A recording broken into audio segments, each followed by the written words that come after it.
Bonjour, bienvenue sur le stand Alfa Romeo au Salon de Genève 2019. Alors on commence notre visite par ce Stelvio Alfa Romeo Racing, une version qui est basée sur l'édition Quadrifoglio avec plus de puissance. Donc on est à 520 chevaux et on gagne 28 kg, donc un véhicule qui est allégé. On retrouve la même livrée sportive bicolore sur la Giulia, évidemment avec des pièces en carbone.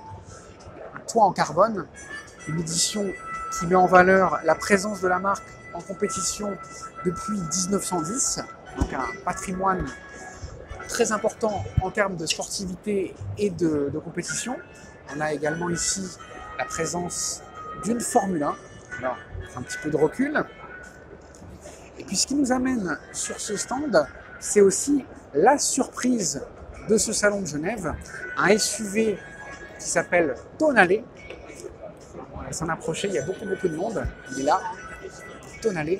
Donc c'est un véhicule compact qui préfigure un concurrent des Audi Q3, des Volvo XC40 et encore du Mercedes GLA. Donc un véhicule qui aura une motorisation hybride.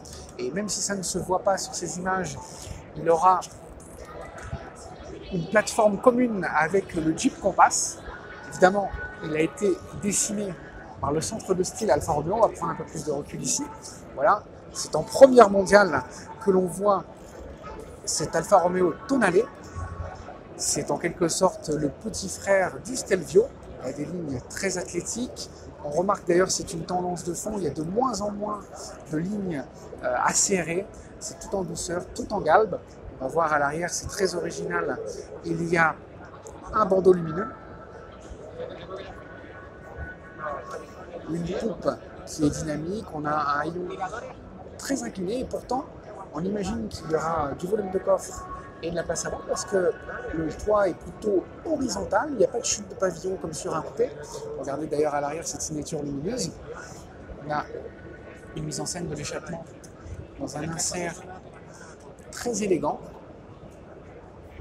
On voit évidemment l'accastillage du SUV avec des grandes roues, des arches de roues rapportées. Et pourtant, on a beaucoup de fluidité dans toute la partie haute du véhicule, donc le mélange est plutôt intéressant.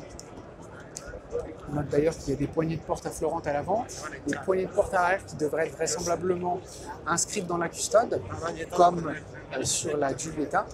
Et puis on va terminer avec cette coupe.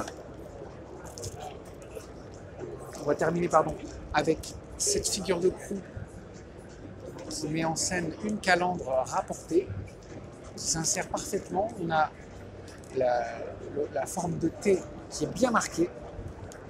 C'est sobre, c'est pur, c'est élégant. Nous, on vous remercie de votre fidélité sur largus.fr. Et puis, on vous donne rendez-vous très bientôt pour d'autres vidéos postées depuis le Salon de Genève. À bientôt!